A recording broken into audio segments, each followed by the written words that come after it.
faster than the time it takes to brew a cup of tea. Hi, Tea Mystique reminds you that no experience is too big or too small to teach us something about ourselves. Join us for a cup of tea as we steep into adulting, womanhood, independence, and more. Hi, I'm Pam. I'm Tess. And I'm Kat. Join us. No, then it was in In a world. Oh, okay, yes. Hi, I'm Pam. I'm Tess. And I'm Kat. In a world changing faster than the time it takes to brew a cup of tea. Hi, Tea Mystique reminds you that no experience is too big or too small to teach us something about ourselves. Join us for a cup of tea as we steep into adulting, womanhood, independence, and more. And more. Woo! Insert Chris's music. Imas. Yes. TVS, Imas. Hi, Tea Mystique, Imas. Public There you y go, sabor. baby. Sabor. Sabor. The Spanish versions of those ads are always so funny. Like, Winn-Dixie, el sabor es tu país. Since when? Since You're when? so right. Since when, girl? Not me, not mine. Only Dixie's here in Miami. Mm-hmm. Wait, what? The Winn-Dixies here in Uh-huh. Miami. Those are the only ones that you, those are the Yeah. only ones you claim. Yeah. Yeah. Only those. That's fair. I don't like any other Winn-Dixie. I definitely think that's fair. I probably haven't been there, so. It's like me when I get freaked out and I see a Publix outside of Orlando. It could still be Florida, just outside of Orlando. Like, that's as far as Publix goes for me. It's like looking at a teacher outside of It does school. feel that like, way. oh! It's also funny when I'm in the Keys and I'm like, Really? oh, that's right. I'm there, We're of s- course. We're still in The Florida. Keys feels like a different place to It me. it is a Mm. different place. Yeah, I different agree world. with that. Yeah. When I was little, I actually saw a teacher outside of the classroom at Publix. And I remember my 8-year-old self was like, I thought you only stayed in school. Wow. Yeah, I don't know. Yeah, no, it's always a Publix first. Always. It's always a the Publix. grocery stores. Mm-hmm. They have to get food. Mm-hmm. It's not like the school feeds them. It's crazy though, because now here we are, and now we're the adults who dread being seen in public places by people who we've possibly taught or like worked over. I don't have that problem. Oh, really? Yeah, I mean, also I work very far. All of her From students where are. I Oh, in they're just Japan. not around. and yeah, my students were in Japan. I had that fear in Japan, especially because I'm like, okay, I'm not really gonna dress or act like how I am in school. I'm gonna be my normal self. But if somebody sees me, I have to be like, oh. Yeah. So I couldn't wear as drastic. Like I remember when I was leaving to Japan, I was really getting to like makeup and eyelashes and putting on eyelashes every day. And then I got into Japan, I was like, oh, I can't do that. Because then they're gonna look at me and be like, oh, Pamela Sensei. I saw Pamela Sensei and she had yeah. That's crazy. Mm-hmm. Talk about the culture shock. Mm-hmm. Reminds me of an episode that we had. So not long ago.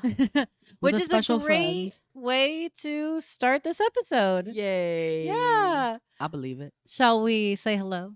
Hello. Hello. Hope you guys enjoyed our blast from the past intro. As requested, many of you want us to re-record that, and that's coming next year. So in the meantime, welcome to our last episode of the season. Woo! Season 1 of High Tea Mystique. Is this what you would call a season finale? Oh my gosh. Does that mean someone's going to win $1 million? I wish. What's One on day. the board?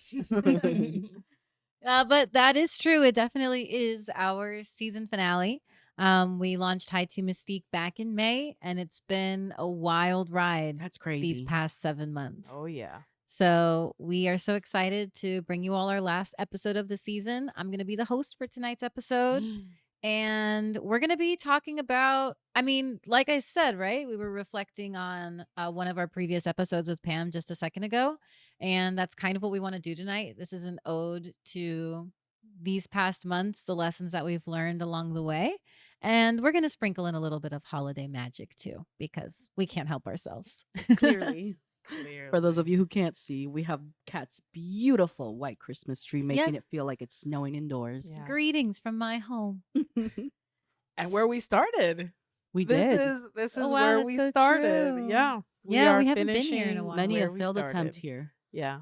Many a failed attempt. So many Many failed attempts archived episodes. that will never be released. They'll never. ever. No, they can't. Never. They can't. literally You can't. can't hear them. So Those were the days. So, to get us into the mood, right? Not only do we have a tea that I consider to be quite festive, but we also have a tea that is going to inspire us to reflect, get down deep into our hearts, and share some fun and a little bit of wisdom too. So tonight's tea, we are having a chai. It's inside of this lovely little canister here. And this chai happens to be a black tea base, and it's a Darjeeling tea. So this Ooh. Darjeeling tea comes from India, and the ingredients inside of a chai typically, right? Well, I'm not sure if I've said this before in an episode, but I want to preface with the fact that the word chai is different in the United States than it is in the rest of the world. The rest of the world would know chai as just tea, especially the origin of the word, I think, is Chinese, chai, and chai just means tea. But here in the Western world, we know chai as a blend of different spices. Typically, you have cardamom, ginger, cloves, and nutmeg.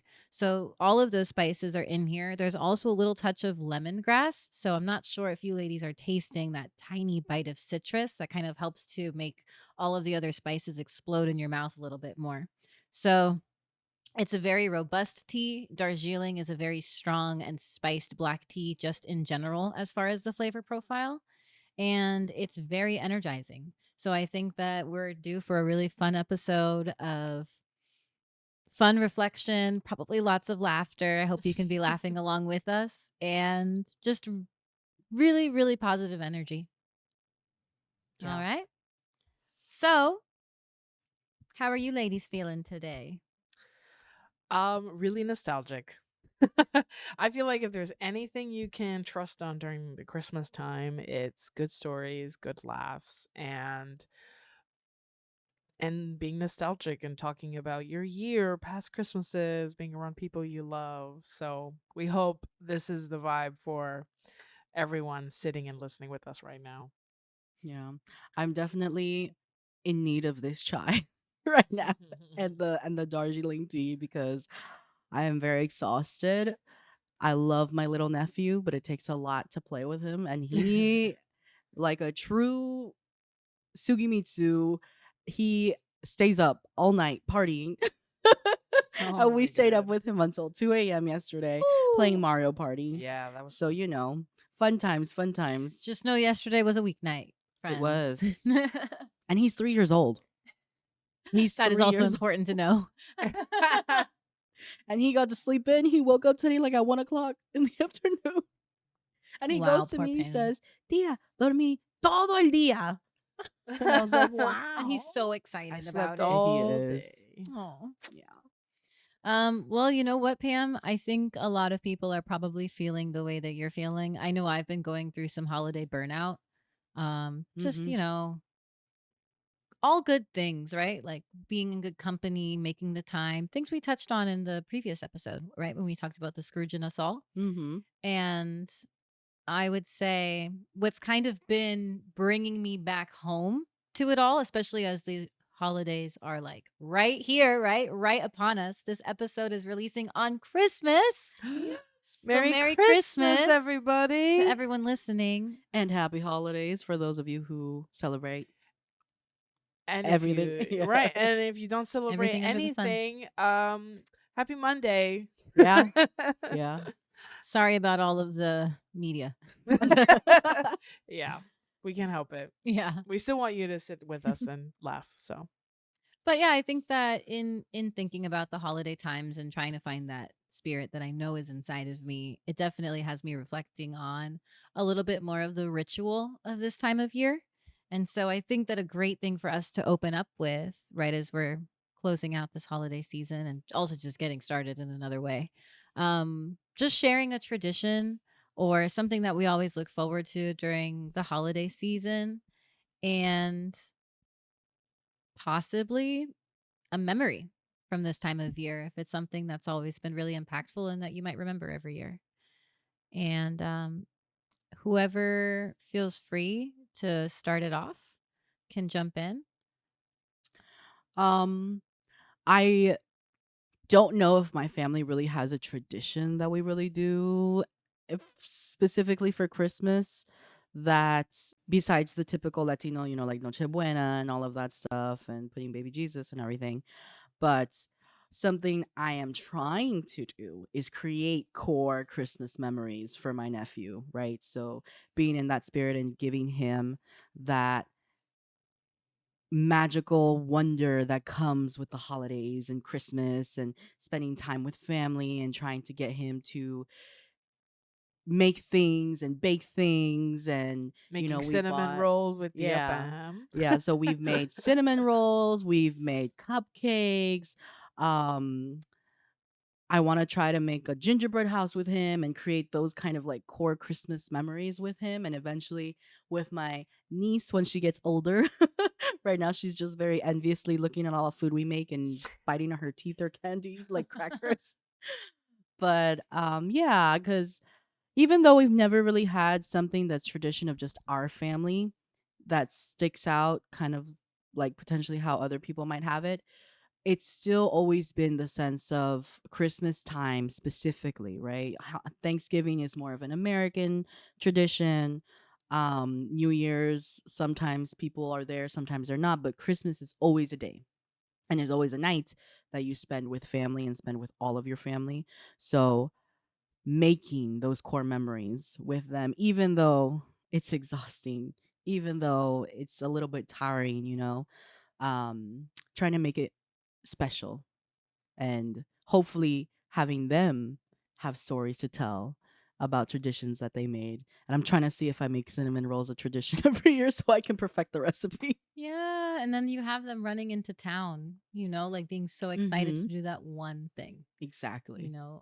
It's beautiful. And Mm-hmm. it's so true because we have it in our own minds too. Yeah. Our own memories. Even if we don't have too many, the ones that stand out are the ones that matter. Yeah.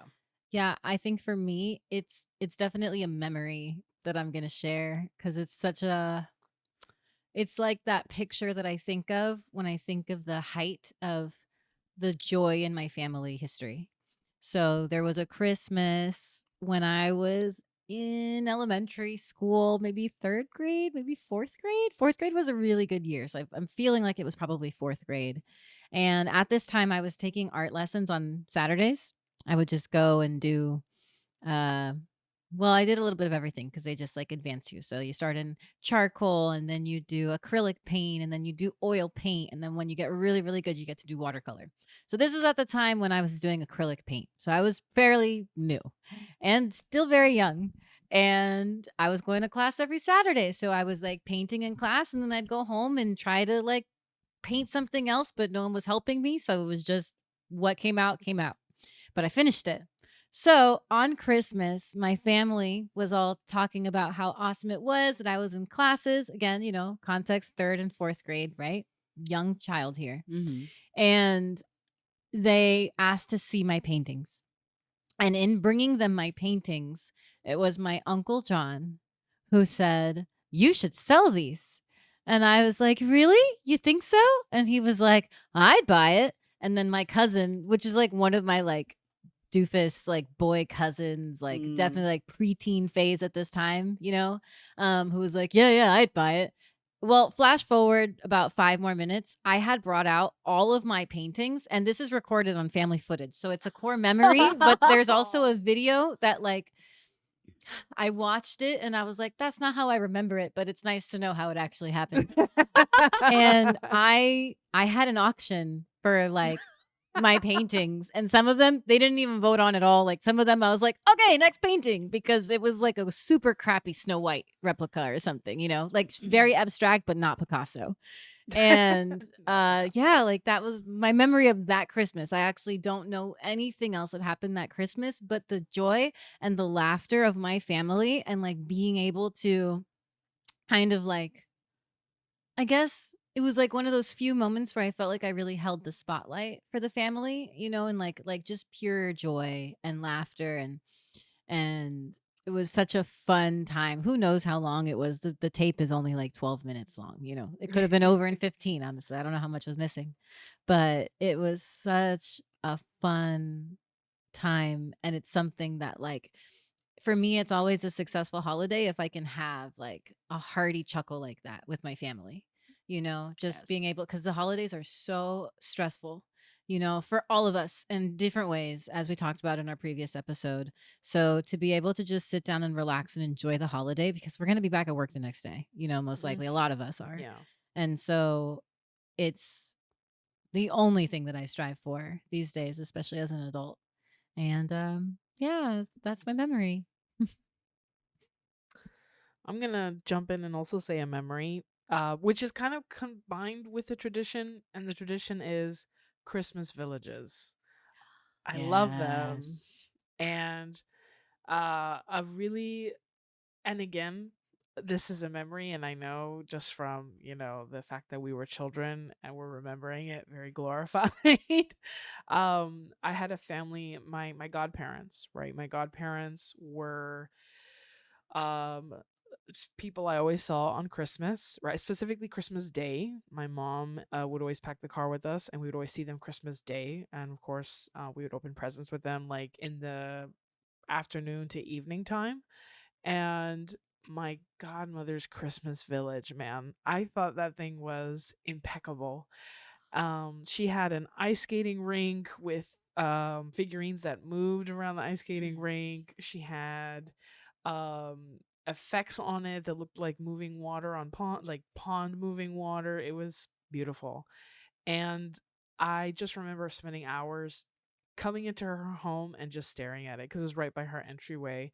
And as a kid, I think that was the one thing that I knew for sure was not a toy. Like kids will play with anything, and I would even play with like my grandmother's nativity set, and she would hound me for that every single time because of course, like, we're Catholics, it's kind of religious and it's very sacred.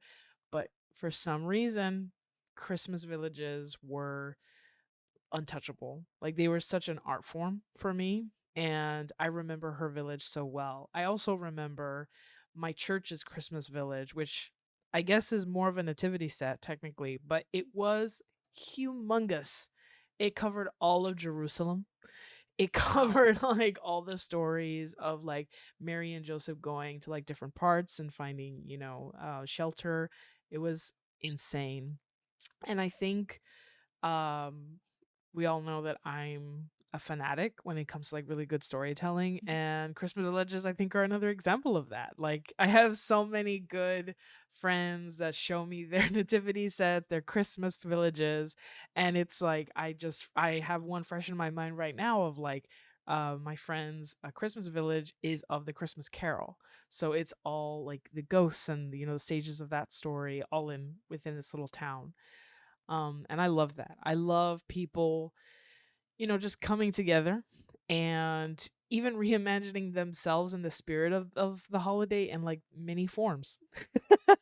And essentially saying like this is what Christmas is. A little village, quaint shopping, and people getting together. And we know it's really not that. Right? We know that there's highway chasing and making your way out of Walmart. But it's nice to again find the center, right? Which Kat had mentioned. Like, I know it has different shades of what shopping and actually navigating the holiday looks like, but at your center, really, you're just in your Christmas village and you're walking around and you're fine, right? I think I think that's one of my favorite memories, my favorite things to do around Christmas time. I love looking at Christmas villages. Aventura Mall has an amazing one. Yeah, I was about to say that. Yeah, I highly Hmm. suggest checking it out. It's beautiful. It's expansive. I haven't seen it this year, but I've seen it in years prior, and it is an attraction all on its own. Like, people just spend hours just looking at all the detail there. It's fantastic. Yeah. And it's funny because when you were talking, it unlocked a Christmas memory that I completely Yay! forgot. I don't know what it was. I don't know if it was like a Catholic thing, if it was just the friends that we had at the time, but the nights prior leading up to Christmas, and I couldn't tell you how many nights prior or whatever, we had so one of my brother's oldest friends, right? They've known each other, I think, since probably elementary school. And was his best friend through probably high school, his family and his group of friends or whoever they would celebrate with, we would all always go to a different house and almost have a pre-Christmas dinner, but we'd also be singing like Hispanic Christmas carols. Ah, And novenas. there's L- probably that. Las novenas, yeah, because you do it. Is it 8 days before Christmas or something? But you do it every night leading up to Christmas. Yes. And so I just have memories of going there and like seeing all these older people singing and that funny looking instrument that looks like a cheese grater, but it's like a wooden like Yeah. Oh, man, that is so oh funny. my god, that was so much fun. Yeah. And then there was something else that I wanted to mention, but I forgot. So it's okay. We'll come back. We Don't will worry. come back. I'm sure it'll pop up in my head. Yeah. But yeah, that just unlocked like a shoof. I had a flashback like Raven Simone. I look into the past. It's the future Pam can see. Through the tarot card. Oh man, yeah, and definitely we are definitely gonna get there. We're definitely gonna get there. But before we talk about the future, I want to spend a little bit more time in the past, but jumping forward, right, to just this past year, because as we've mentioned briefly, and obviously if you're listening, you know that we started our podcast this year. So it's been a lot of growth for all three of us, like not only in our lives outside of the podcast, but also the podcast itself. And so, because of how much we've grown and how many lessons we've already shared with you through our topics, right? And through the questions that you all ask us, we wanted to kind of share a general lesson, like without basing it around a topic, just what's one of the most powerful things that we've learned in this past year. If you ladies want to take it from the context of since the podcast started, you can do that as well. But I think in reflection, the most important thing to consider is that we are spiritual bodies that are connected to this earth, and we're always growing, and what's unfortunate and a miracle all at once is that our minds are so complex, that they have the power, right, the voice of knowledge inside of our minds that can try to deceive us and trick us at times. But as we've mentioned, it's overcoming the adversities that make life colorful and interesting. And I was reflecting earlier today as we were gathering, right, and preparing for this episode. I was just thinking about my past year, and it's been a lot of blessings, but you have to really stop and think about it, because the whirlwind of life shows me all of the pain, and I don't know if that's maybe just where I'm at right now, right? As we mentioned, it's just a really stressful time of the year, and receiving a lot for the people who don't have the best holiday season this year, you know so taking a moment to kind of just stop and appreciate everything that's happened for you this year, aside from the fact that you're here, right, aside from the fact that you woke up this morning and that you get to, uh but life is filled with blessings, but we have to take a moment to recognize them. And yeah, I'll open up the floor. I don't know, Tess, you want to start this one? I do. I do. I think last Christmas looked very different from what I'm going to experience this year. And it does have to do with the people around me, but most importantly, it has to do with how I'm feeling inside. And I think last year I was filled with so much fear. I was filled with so much anger. I was filled with a lot of pain. And I think, funny enough, I can't really put into words well enough, so I'm going to apologize beforehand. But the amount of trust that I had to place in myself, in my friends, in people that, I had in my life really paid off because there were even in this process of the podcast, because it's funny, that's why I was like, I do want to answer this question first, because this podcast was part of that process for me from last year. I don't think I realized how much this was going to help me, because there were things that I talked about in episodes, and of course, with anyone out there, right? We pre-recorded things before May, right? So there were things that unfolded in October of that year, and I was pretty much starting a big scaffolding effect of change, and lots of changing emotions, where that's where the anger, the fear, and the pain all started. And I was listening to these episodes that we pre-recorded, and I was listening to myself talk, I was listening to Kat talk, I was listening to Pam talk, and I was crying so much in my car, because of course that's when I listen to episodes. But I was thinking to myself, wow, I did not realize how much I needed High Tea Mystique. I know it's silly, because this is us, right? We think we know so much. We do. We think we know so much, and we don't realize how much we actually need to hear ourselves than when you're on the other side, right? So as much as I do love to envision, people that are not us three in the room listening to us and hearing our stories and being able to like share with us, I imagine, and now I am wise enough to know the person I'm really talking to is myself, who may need to hear me say the things I'm about to say. Um, it's really powerful. Like, I don't think um I have enough words to say how much I believe in myself now because of High Tea Mystique. I think when I jumped into the podcast idea, of course, I wanted to have great conversation, and I had it for selfish reasons, and I learned recently that even no matter the intent, the product is what matters more. And I have a really amazing product. I have much more trust in myself now, and I'm appreciating that a lot more.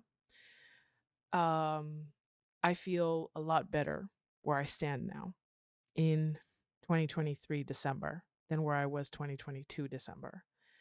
um I'm hoping that it just goes up from here, but I know that no matter what, I have like myself and my episodes and my girls to listen to, you know? So that's just a little bit to get us started. Don't make me I cry. know, right? I was like, we promised giggles and It's okay. You cry and then you laugh, It's right? that happy ugly cry. You're right. Happy ugly. Yeah. It's very true. You can count on that. We're gonna Uh, cry and then laugh at ourselves for crying. yeah. Yeah. Oh, yeah. Because you had I mean, that was a word. I feel like you had so many beautiful points there talking about how, well, I love the last thing that you said, right? No matter the intent, the product is what matters most. That is much easier said than done. To have learned that lesson is what a catalyst that can be for anyone's life, because it's the difference between doing something. And I know Pam was also affected. I don't know if you had anything you wanted to jump on what Tess said. Um, well, a lot of what she was saying was kind of where I was gonna go to. And for me, the biggest lesson that I've learned this year is how to really lean on community and asking for help. Because for those of you who don't know me, for those of you who do, you will probably roll your eyes and be like, I am hyper independent, right? Like to a fault, where it's really hard for me to ask for help because I want things at a certain caliber. I want things to look a certain way. And with the need, with that sense of independence also comes this need for control, right? And not being able to really let go and accept what is. And for a long time, this podcast and the idea of it we were in the planning phase for so long, and were it not for the community that I had, right, like including Kat, including our friend Alex, who helped us with the sound and the audio, and some of the other friends that I've reached out to for the animations and for the music. If I didn't have all of these people in my community, I don't think I would have had the motivation to even launch this podcast, right? And having that push of, it's okay that it's not perfect, or it's okay if you need help, like we can help, like we can help set this up, or understanding that I don't have to worry about preparing everything, because I've built a strong enough community that I can depend on people. And I also acknowledge that that's probably something that's come up from past relationships where I've had to be the one really in charge. So, and it's also something that I've acknowledged previously in other friendships. But it's still been hard, right? It's really difficult because asking for help is also a level of vulnerability that you have to expose yourself to. So, and what Tess was saying, having trust in these people, because I can trust myself. It's almost like the inverse, right? I trust myself. I know what I can accomplish, but it's hard for me to trust other people. And it's that sense of control, that needing to let go and understanding like everything's going to be okay. And even if we had intended for things to be a certain way, you know what? At the end of the day, everyone still pulls through. We still put out a beautiful episode every single time, like how Tess was saying, intent versus product. And that's something that I'm really grateful for. And I even look back and think, I can't believe we're actually here. I remember being in the phases where we would be asking our friends and gave out a survey and having people think about it. And it's such a different feeling when you're planning it and when you're actually executing it and putting it out. Because you could plan for days, we've talked about this before. But releasing it into the universe, letting it be and seeing how it's received, like we don't have that control, right? And I think that's part of the reason that, like, it's also almost an excuse, like I want it to be perfect, but that also means there's more time for me to work on it. I don't have to release it yet, and I don't get to see what people think. I don't have to, you know I don't want to say deal with, but have that fear of, how is this going to be received? Are people even going to be listening to this? Are we going to put in all this effort, and is nobody going to be there on the other side? So it's been so beautiful to see that. And it's also something that I've had an inkling for. A lot of us, especially from our generation, there's even memes going around that, oh, we missed the age of being a YouTuber to be able to work for ourselves and all of that. I'm sure all of us have had that inkling of wanting to start a YouTube channel or do whatever. And my friends know that I've had that for a really long time.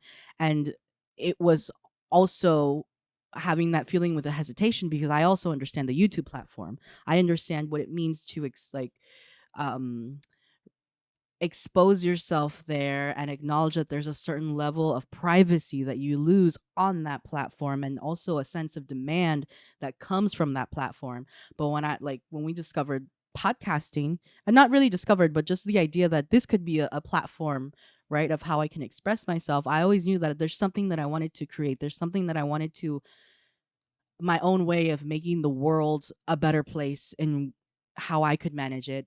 And so when the podcast came, and when it actually came into fruition, and how well it was received, and even with some of the podcast episodes where I thought, I don't know if anyone's really going to understand what we said, or maybe it was too personal, and I'm sure each one of us have had one of those thoughts or doubts floating around. It's been so reaffirming to hear the feedback, right, of our friends, of our audience, of all of you beautiful listeners that tell us and reassure us that you listen to us, and you appreciate the words that we have to share, and you appreciate the stories, and that you resonate with them. And so that only propels not just me, but I'm sure for these two ladies as well, to continue going and continue making more episodes for you all. And it just feels, it's one of the few outlets that I have, or that I've been able to actually manifest into reality, that makes me feel fulfilled, right? That makes me feel really good, and in a way where I can depend on my community, give back to the community, and it's almost like a beautiful self-sustaining cycle, like an ecosystem. So much. So Mhm. much agreement and sacredness that is also there in what you're saying. Yes. Yes. Yeah, absolutely. I was about to say too, like it's in the fact that we are all connected and that we create our own little universe. Yeah. You know, we are who we surround ourselves with, and we have the choice to surround ourselves with who we want, you know, and man, the journey of being able to stand beside yourself and ask for help is a crazy journey to watch Pam go on, Yeah. because it's definitely a, you know, nature versus nurture, a little bit of both. And like the amount of people who have been there to support us for this podcast and the amount of people who do it because of their love for Pam specifically is insane. Mm-hmm. You know, and I mean, it's a blessing that we get to benefit from too, right? Tess and I, Yeah. being a part of this. Yeah. And we'll get into a little bit more of the backstory of High Tea Mystique in a moment. But I wanted to share a word, right, of one of my big lessons this year. And it's funny because this is like a phrase that is said all of the time because of a group that I'm a part of. And it's interesting how when you come to the end of the year and you're reflecting on a lot of things, and all of a sudden that phrase that was just thrown around, sometimes in a joking manner and sometimes in a serious conversation, right, really can become the mantra for your year. And the mantra of I'm a part of a running club that meets on the track every Tuesday morning. And shout out Salis Track Club. And the mantra for Salis, which is an electrolyte supplement company, and the owner lives right here in Miami, Florida. And the mantra for the company, right? He creates electrolytes to help stimulate you, specifically for endurance athletes. So anyone doing any workout that's an hour plus, right? This product is going to aid you. And the reason why he created it and the mantra for his company is because it encourages you to finish what you start. And that is the biggest lesson that I've learned this year. I think that and we've talked about this in a podcast, right? That there are like certain things that are really important for you to share with other people that you want to do for yourself, and then there are certain things that you can keep for yourself, you know, and internalize because it's more of your journey, right? Personal. And I think that I took the latter as like the easy route way too often in life before this year. I think that this was the year for me of saying, let's just go for it and be messy, you know, and mess up and get things wrong and let people down and just do it unapologetically because it's finally showing people who I really am. Because until I do that, none of what I say is going to matter. You know, like it doesn't matter if I'm to sit here and tell you all of the lessons that I could say that I'm learning if I'm not practicing any of them, right? Like we can all read a bunch of books and not act on them. But the difference, right, is in showing you where I've come, right? Talking about all of my failures because at the end there isn't one, you know, and also recognizing that a failure is still an attempt, right? And the real failure is not trying at all, not even starting something that you want to do. And as I think even more, right, about finishing what you start, it's insane to think of how many things I was able to do with that little mantra going through my psyche and every day. Like the podcast is the biggest one, you know, absolutely. I mean, we've talked about the trial and error, right, that it took for us to put out our first episode. And that well, I don't know. Did we record the first episode multiple times? Yes. We recorded the first episode 2-3 times. First and probably second. Yeah. Yeah, like to So re-record many content, times. you know, and like have discussions before re-recording it, talking about like how can we change something to make this fresh and give this new life, because however long it's been, 1 week, 2 weeks, a month, right, since we last attempted this, we've changed. And we have to address that, you know. Some points maybe it's still the same point, right, but articulated in a different way. Like all of that was a part of the journey, and it's insane because then by the time we released our first episode, we were so ready to just get it out there, you know, which is such a contrast from how we felt when we recorded the very, very first episode. Oh my God, yeah. You know, like, I mean, hey, we always feel good when we finish recording. I'll never take that away from us. You know, Never. not a single recording has ended where we ever felt like we come in all different moods, you know, and we set that aside to record this for ourselves and for you. And it's because it's ritual for us at this point. So it's always healing, no matter what the topic. And as you guys know, we've touched on some really tough topics for ourselves this year. And there have been times where before we get down to recording an episode, we mention that the topic is hard for us and that, you know, we personally don't want to take away from the experiences that the others have for this topic, but we're going to preface with the fact that we're going to have to take a different approach into this topic because right now it doesn't resonate with us the way that we wish it could, you know, and it's super authentic and raw and real. And there's a part of me that wonders if I would have done that a year ago, you know? And so everything happens in its own timing. And it's amazing to be able to say that I was able to complete so many goals this year, you know, aside from the podcast, like being able to say that I finally like got to check off a New Year's resolution for like the first time in who knows how long, you know, of running my first half marathon. Like that's insane Yeah, Kat. because in January I wasn't even running once a week. You know, like I was running maybe once every other week and like once, you know, and so to come to the point where I'm at now is just practice makes progress. Mm-hmm. You know, it's a daily self-talk with yourself, you know, and every day is an opportunity to be better, you know, and learn from the failures. But I mean, it's kind of a culmination of what all three of us have been saying, right? Surround yourself with the right community and define your why, you know, and check in to remind yourself that you are so much better than you were always because it's just the natural part, right? As I said, we grow like plants. And the hope would be that you've got a bunch of things to recognize too for yourself this past year. Yeah. I think I also want to share some story, right, that maybe will help us get into our last little segment, but you know, bear with me, maybe not. But it was something that ever since I had this conversation, I was like, wow, I really need to share this with Kat and Pam. And it was actually a listener who came up to me after our death episode. You guys remember that, right? Mhm. Yeah, my my very emotional voice note to you. Yeah. It was actually a really good friend of mine who listens to the podcast, and you know, in that episode, I shared some really vulnerable moments in like my childhood and how death came into my life and how I come to understand death in my own way, which, you know, had a lot of handicaps.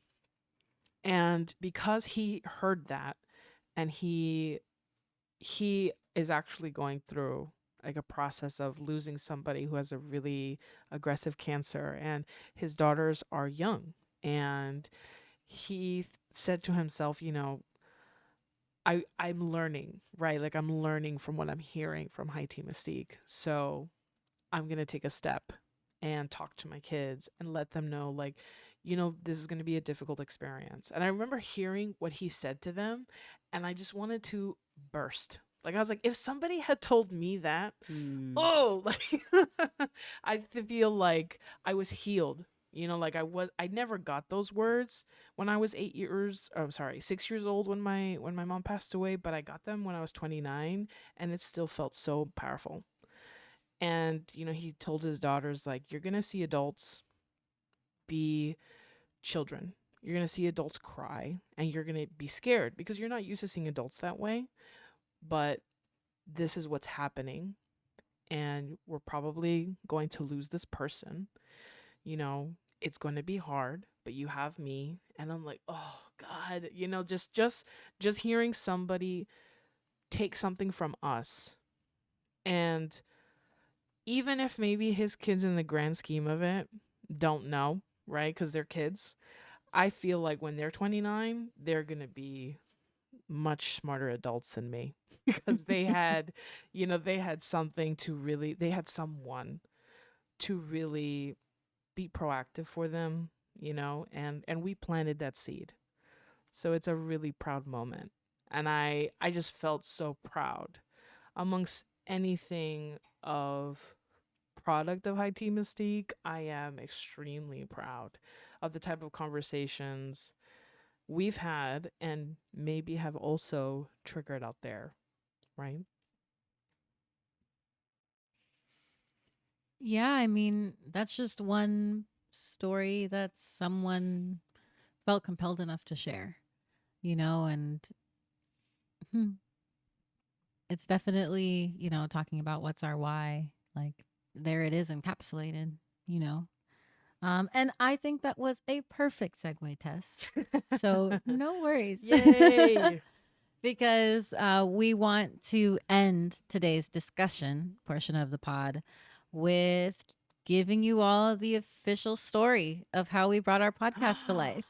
Yeah, this is the time for the full backstory. I know exactly who's going to start off the story because Now she is the reason everybody, why we're all here. look It's to your ironic left. that I'm the one sitting in the middle tonight for anyone watching. Who? But Who? Miss Pam, Oh, can you me? start off the story since you're the root of it all? Well, Bubba. sure. So I think we've kind of touched on a little bit, this Yeah, we've sprinkled backstory it. and We've sprinkled sprinkled it it. in, but here's the Mhm. full version, right? The feature film version. Buckle up. So, Extended feature. oh, maybe. So if you guys haven't heard in a different episode, I met Tess through work, and we met each other. When we met each other, we were writing tutors. Mhm. And at that time, and the tutors that were around us as well, we would have such engaging, dynamic conversations about the most incredible topics, and it was such a space that felt very, how can I word this?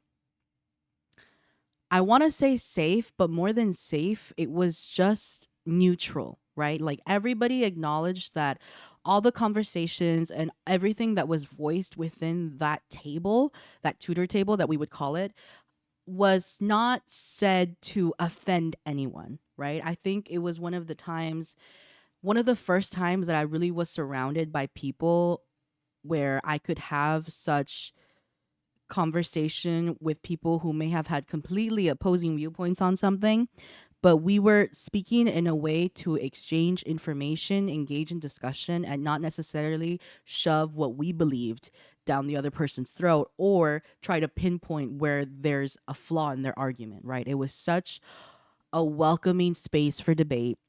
And I really enjoyed and loved how I felt in that space, especially because, as I've just said, it was one of the first times that I've really had that, because people in Miami, we're kind of cliquey, people, they like to have the drama and give me the chisme, and all of my friends too, a lot of them are guys, and so they don't really care to have those kinds of conversations, or we'll just be playing video games. So there was never really that space to kind of have stimulating conversation in a way that, it wasn't just trying to, oh, you're an idiot or whatever. It was actual conversation that was thought provoking, that actually made me sit back and think about the opposite side. And it's kind of where a lot of my line of thinking started, of how I can understand some of my other friends, who may have different views from myself, or even my parents and my family. And I remember talking to Tess and saying, we should have, I don't remember if I said it first or if Tess mentioned it first or if we kind of mentioned it together, but it definitely started and manifested in that space of like, man, we should have a podcast.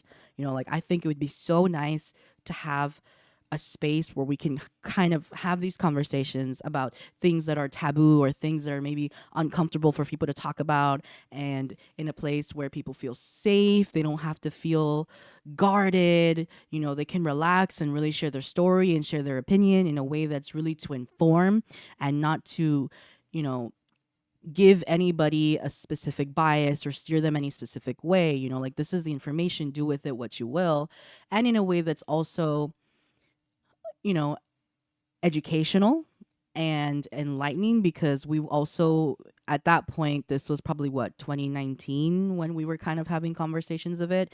And so Instagram news through Instagram was kind of really taking off, and all of those posts. And then I feel like COVID was really when the height of people arguing and oh, why'd you post that, and I'm gonna block you. And there was just a really high sense of almost defensive posting, right? Defensive supporting. I know a lot of the terms floating around now is performative, what's it called? Performative activism.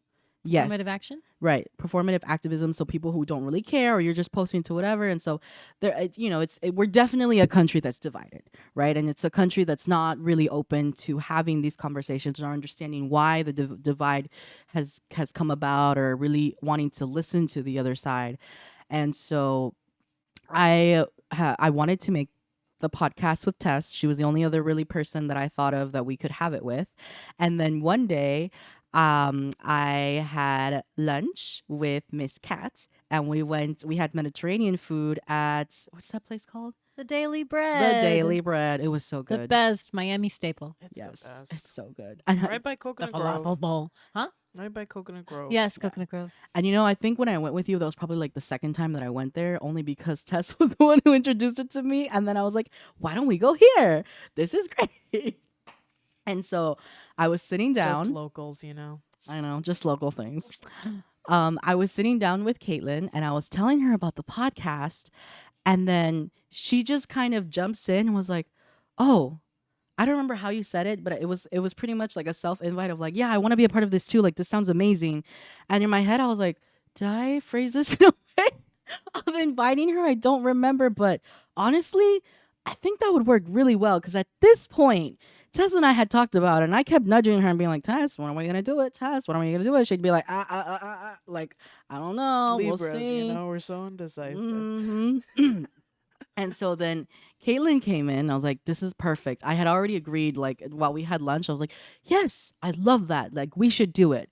And did not I did not consult with Tess at all. I was just like, well, Tess is gonna have to be okay with this, because Well, and to also say, I feel like Pam and I were close enough that, she knew, right? She knew. Maybe she didn't think she knew, but she knew, right? She knew that I was on board. So yeah, there was like a little Yeah. gut inkling. I was like, it'll be okay. Yeah. It'll be okay. And to fill in why I invited myself, I must explain to the people.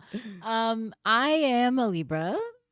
And so with my indecision, I was in a space of knowing that I wanted to be a teacher, but knowing that a conventional teaching space was not for me. Mm-hmm. I am someone who loves to create pictures and definitely tell stories and share experiences to help prevent others from doing the same. But I just couldn't see myself as someone who would, like, with the title of a teacher, right? In any capacity. And so the idea, right, of creating a podcast was something that definitely, like, tickled my brain, especially as I started falling in love with podcasts, and started listening to them. And so the reason why the conversation started was literally just Pam and I fangirling about a podcast that I was, like, obsessed with at the time. And her mentioning her this concept that she had with Tess, who I had only met maybe once, 2, 3 times Yeah. before that point. Our Exactly. friendship was very fresh. Mm-hmm. And I took it as a sign, because of my indecision, right? Because what I was going through in my life at that point, which was knowing that I had things to share, knowing that I had things that needed to be shared with the world, and did not feel like I had a community space, right, of people that I could do it with. And so here's Pam, right, a childhood friend who I know and feel super safe with, telling me that she has the same desire. I just had to. And it was like one of those things where you're like, oh man, I walked in my car immediately and was like, crap, I don't know if I I might have overstepped, by saying this, but I had to do it. Like it felt like a calling, and it was the best news when I found out that Tess was on board, in fact, and it like legitimized everything. And I think all of us probably like all of our hearts sank, at the same time of just like butterflies, everything happening at once, and realizing like I just told myself I'd be accountable for this, but it was definitely the best decision that we made back in, what was it, 2021, Yes. 'Cause right? it was after. Like end of 2021. Yeah. Yeah, because I It think that's when we was- started planning. And Yeah. Yes. Yeah, because we had, I think we already had finished 2020 prime time of, quarantine and stuff. And we had so much time still, but we were teetering on activity again. So we were like, And what was this side of story from Tessa's perspective? Well, I'll tell you that I was out with Pam, and she told me, "Hey, I told Kat that we should do the podcast together. Is that okay?" And I was like, "Okay." This is how our conversations usually go, by the way. And then Pam is like, "Are you sure?" And I'm like, "Yeah, why wouldn't I be?" And she's like, "Well, I don't know. I guess I felt kind of bad. I don't know if you were." And I was like, "Pam, it's fine." Tess had just the craziest vibes about me. She was like, that cat girl, I don't know. Her smile's a little off.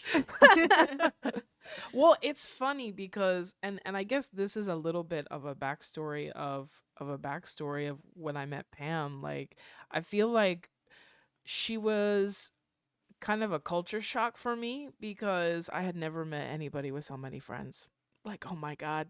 Like, I remember you telling me that, and I was I like, did. really? I did I tell felt her like that. I didn't have that many friends. I told her, I was like, this is a lot of people. And she's like, really? How many friends did you have? And I was like, girl, I could count on one hand how many friends. And 2 of them are long distance.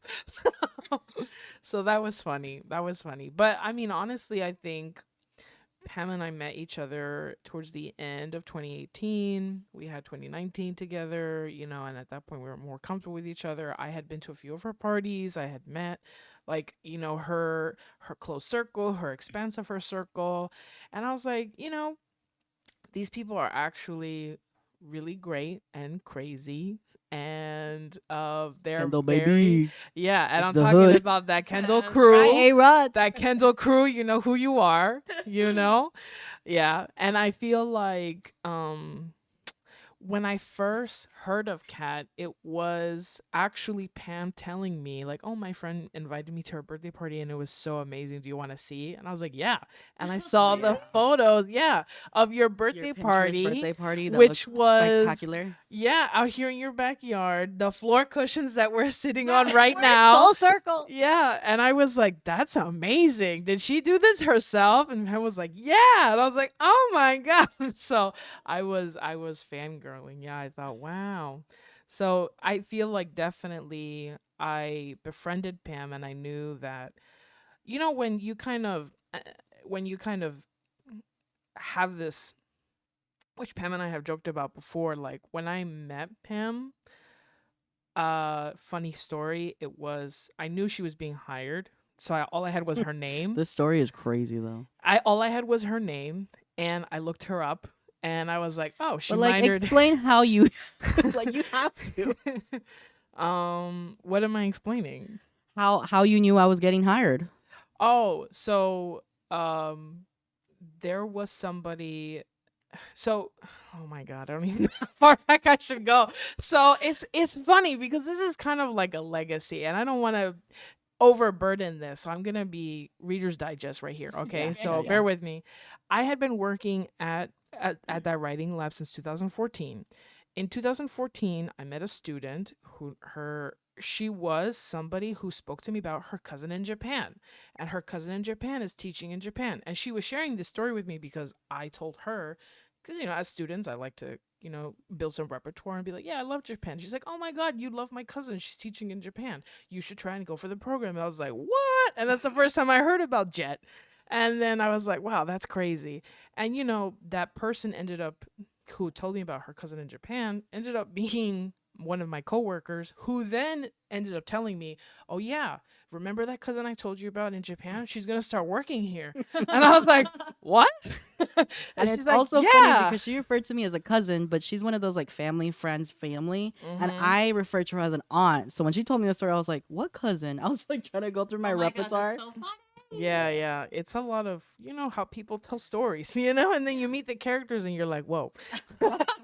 And it's funny because so that was what, 2015. Fast forward 2017. 2018. She told me, yeah, that she was gonna get the job because she referred you. They interviewed you. My boss tells me, yeah, that they're gonna hire you, and they made an announcement. Yeah, there's gonna be the new tutor. So I got her name. Which is something that they hadn't really done, right? When they hired people, they didn't make announcements. They did. They Oh, did. you told me they did. That's Yeah. why it was even weirder. They did. My like, boss back then used to I feel try like and, even if it even if it wasn't professional, she did try to like tell us like, hey, yeah, there's gonna be somebody new coming around. So I was like, oh, okay. So we had her name. I looked up her name because She like Facebook stalked me. yeah, I did. I Googled. I had a name. I ran with it. And I looked up that she had the scholarship at FIU, and from the scholarship at FIU, they announced what she's studying.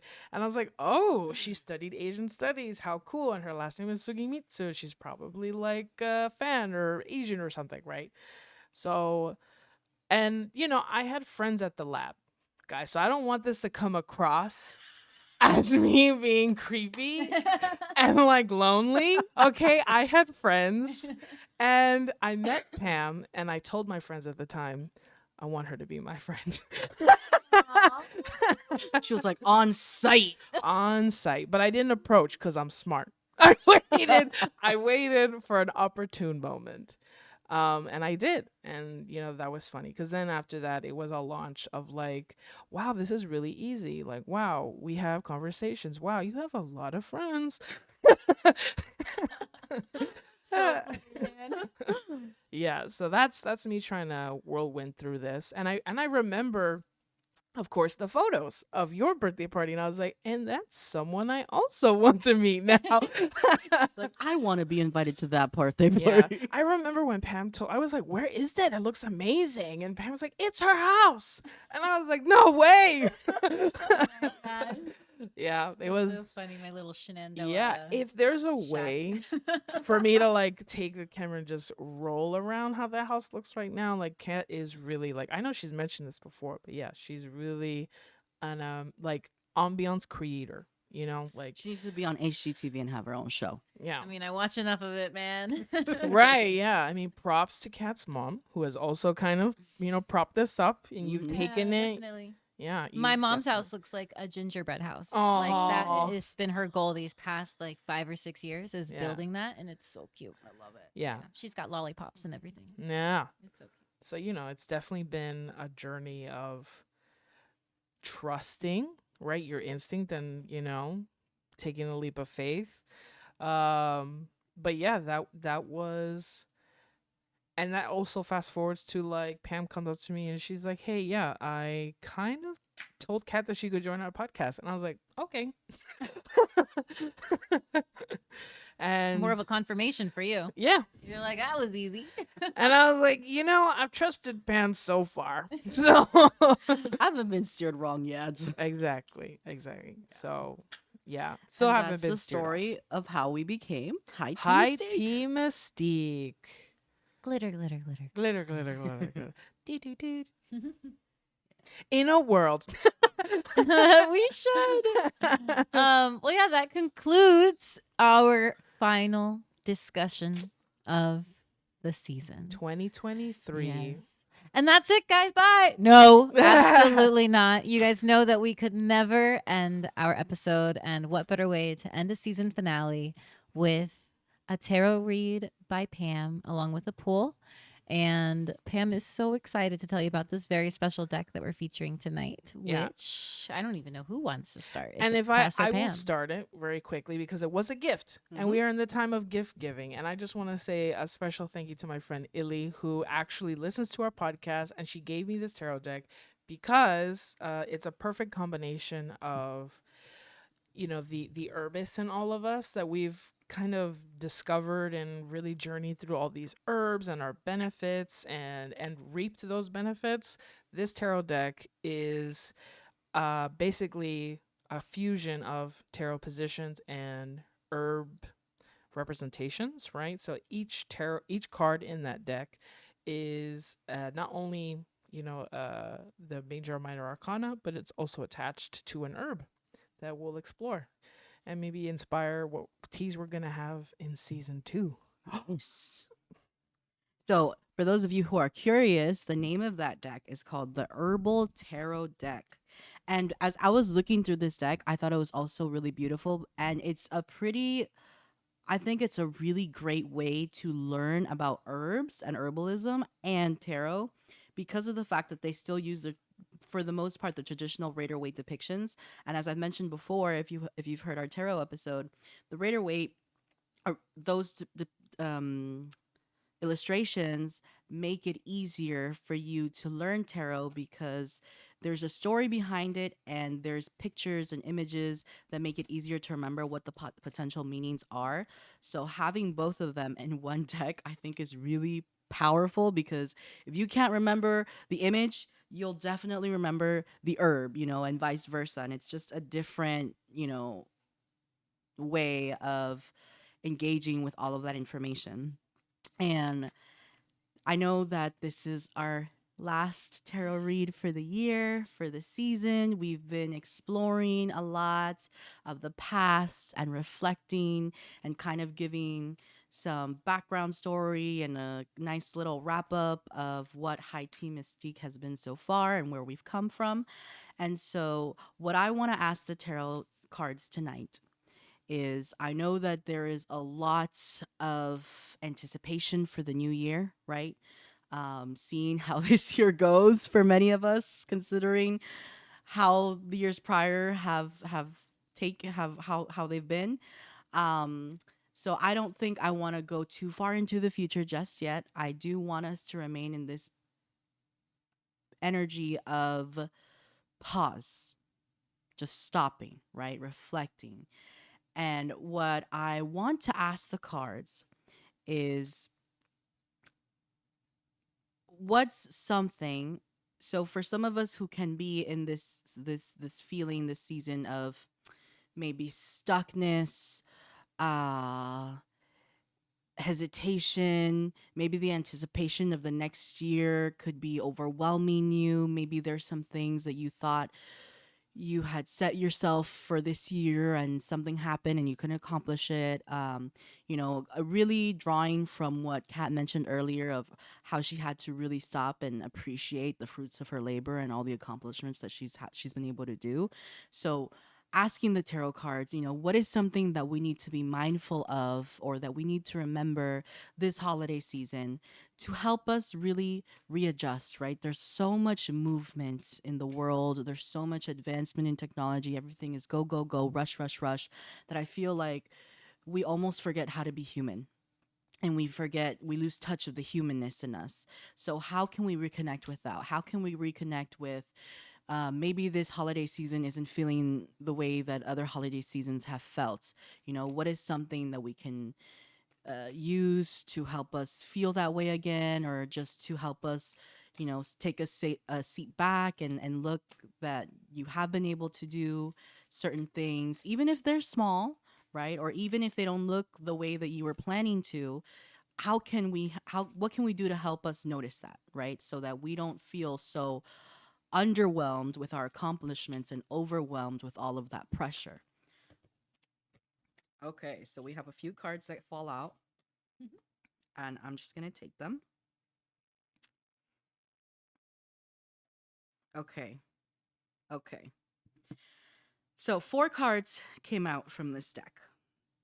The first card is the Ace of Pentacles, and this one, I've mentioned it to you guys before. Don't be afraid to use your resources. Don't think that you're going to, remember tarot overnight. And it's okay. It's okay to lean on your tools because that's what they're there for, right? So the first card is the Ace of Pentacles, and the herb that goes along with this is whole grains. So I am just trying to find the pentacles here. Okay.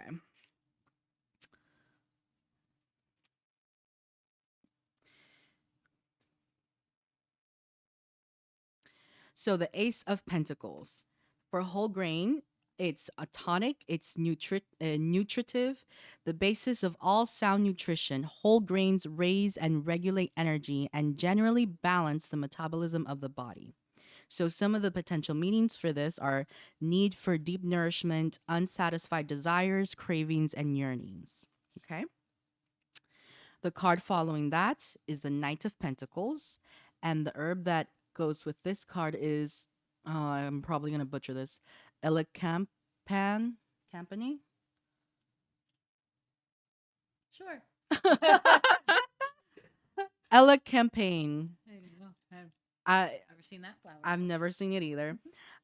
So this one says digestive, expectorant, carminative, helps treat and prevent the formation of mucus in the lungs, cures coughs, and aids digestion.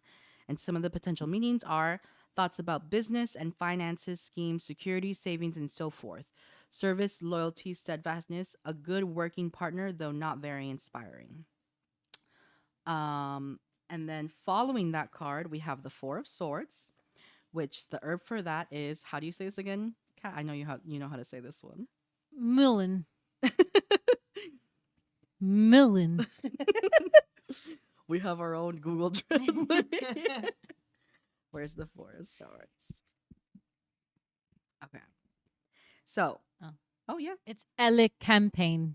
Oh, thank you. Elecampane Is and the name of that flower that was the Knight of Pentacles. and mullein. Yes, and Millen. Mullen. So, for mullein, also expectorant, demulcent, anti-inflammatory, antispasmodic, used for all upper respiratory complaints, relieves mucus congestion, topically relieves pain, mild calmative. And some of the meanings are healing from the wounds of battle, rest before the final onslaught. And then the final card is the Two of Wands, but in reverse. So for this one, the herb is basil, one of my favorites. Love basil. Robust. Fragrant. Italiano. Beautiful. Savory. Savory.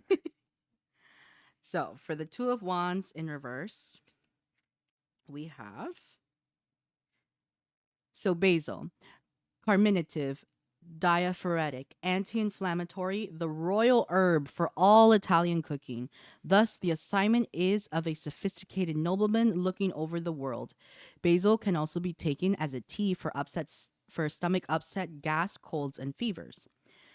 The upright meanings for this card is assessment, evaluation, recognition of one's full potential, genuine appreciation of one's own manifested powers and capacities. However, this fell in reverse. So the reverse meanings, kind of the opposite of that, fear of completion, reluctance to move on and take on full responsibilities, looking rather than participating. So with all four of these cards together, right, we have the Ace of Pentacles that talks about a lot of these are pretty much, there's something stagnant. There's something that we're feeling that's not moving. And with the herbs that appear here as well, what came up a lot was anti-inflammatory, was expectorants, were things clearing out mucus, clearing out the lungs. So whatever it is that's making you feel that way, or may actually giving you that physical reaction, right? What's stressing you, that's always making you sick, that's making you fall ill. I think the cards are trying to tell us to take a moment to really look at that, right? And assess and really maybe journal it, take note of what it is that's causing that. And if you don't know what it is, journaling can be a great way to kind of discover what those could be, because there's definitely something in the air. And a lot of what I see that's in the air, especially based on this last card, is that fear, right? That fear of completion. What I was mentioning even earlier that I was asking the cards for clarity for, this fear of I'm not doing enough, this fear of I'm not there yet, this fear of what we were talking about earlier, right? We were in the planning phase of the podcast, and then I'm fearful to put it out into the universe because I don't know how it's going to be received. That fear, where that's coming from, I think we really have to dig deep and look into why that is. And maybe you can look into some of these herbs to help you. Mint is also really good to give you that feeling of refreshness in your lungs and kind of help open them up and make them feel a little bit bigger, to take a bigger breath of fresh air. But really look into that, because the Knight of Pentacles, he's kind of sitting there. Pentacles is also the slowest moving energy. And the way that they depict it here is also very different from how it's traditionally depicted. Like, he's sitting on the pentacle. Most knights are in action, or they're at least on the horse, or they're in movement. Even in the Raider Waite version, the horse may not be running like how with the wands or with the sword, but they're still on a horse. They're still in movement. In this deck, the knight is sitting down, right? And the deck had mentioned maybe there's a partner, maybe there's some sort of business thing. Maybe it could be something that you're kind of just feeling corporate burnout or work burnout or whatever it may be. And you need to take a moment to make sure that you prioritize rest, that you prioritize yourself and your health, because there are 3 cards that came up that spoke to that, right? That spoke to herbs that fight against mucus inflammation and mucus buildup. So what is it that's causing you to feel this way? And mucus is phlegmy, it's sticky, it sticks to your lungs, and it's like, it spreads everywhere. And so what's making you feel that way? What's causing that? What's causing you that fear to complete something or to even start something, right? Because sometimes the fear from completion also comes from a fear of starting. And with the Knight of Pentacles kind of sitting there, it almost feels like a lot of us may be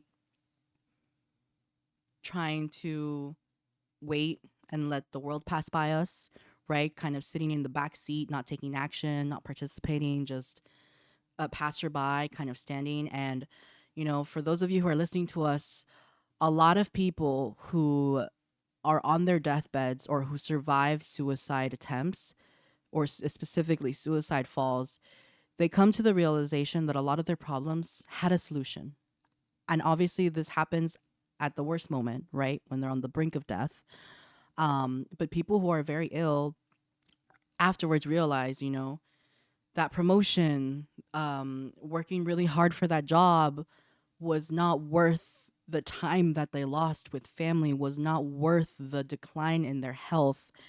And it's important, right? I understand the world that we live in and that money is an essential for living, for food, for daily necessities. But I encourage us to really think, if you are blessed enough to have all of your basic necessities met, reevaluate where your priorities lie, right? Is it worth overcommitting to that job or whatever it may be at the risk of your health, at the risk of losing time for more important things in life, whether that be friends, whether that be family, whatever that looks like to you, maybe a passion of yours or a hobby that could turn into a fulfilling career, whatever that might be.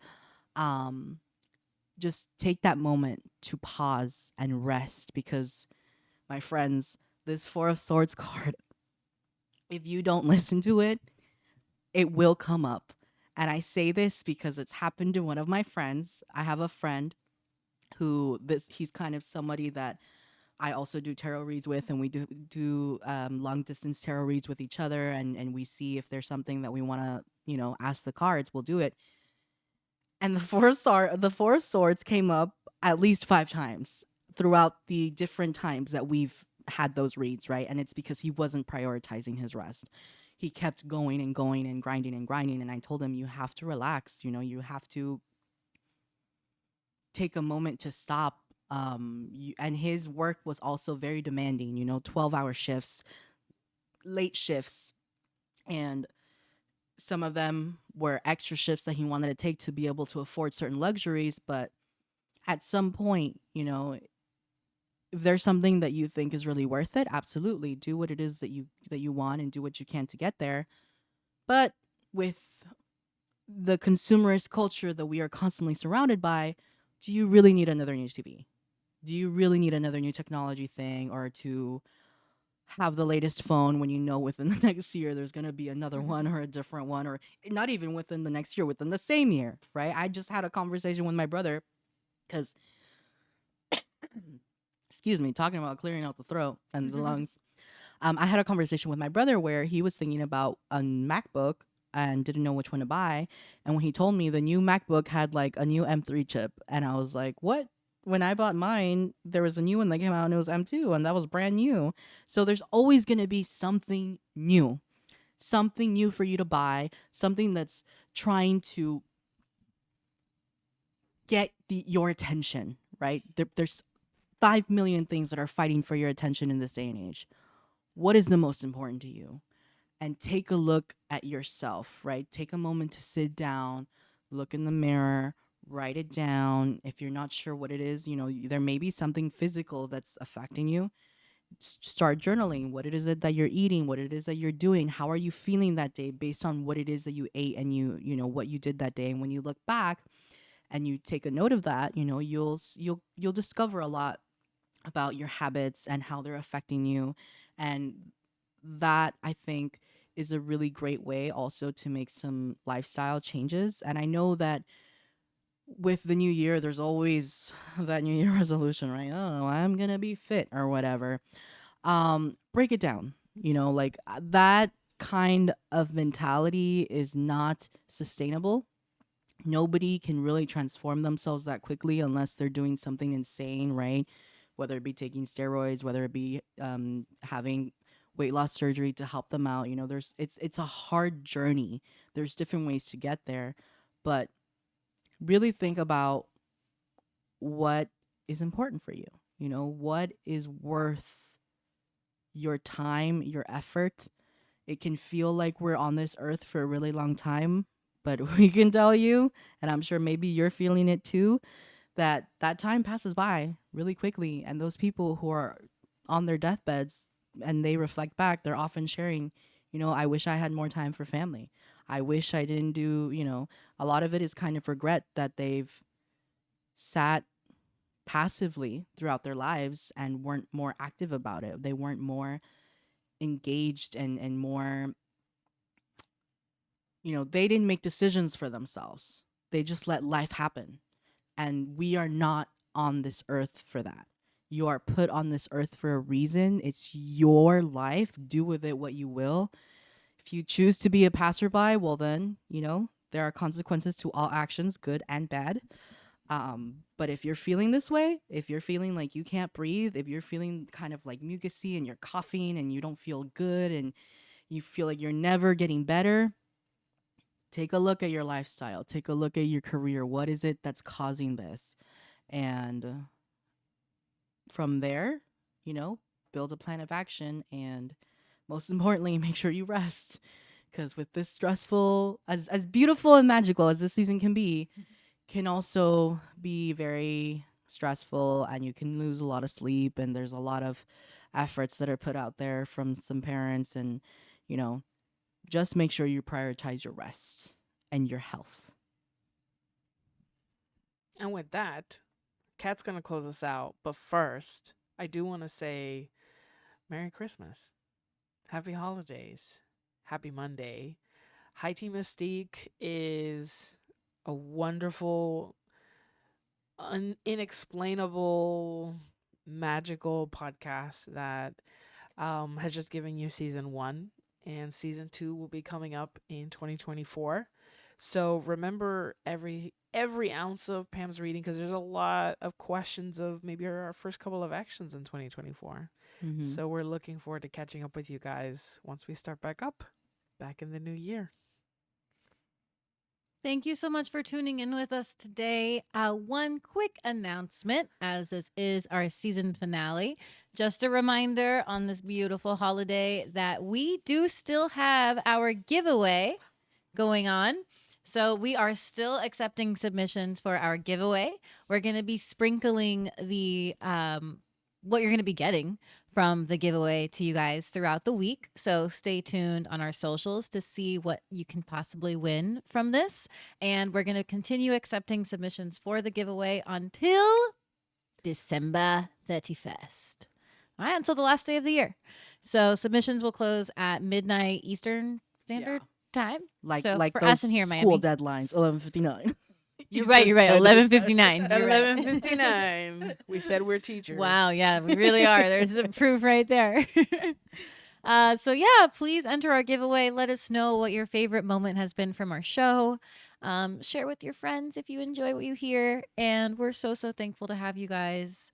Can't believe it's the end of season 1. May it be the first of many, many more. Enjoy your holiday. I hope you're surrounded by those that you love. Love ya. Until next time. Happy holidays. Bye.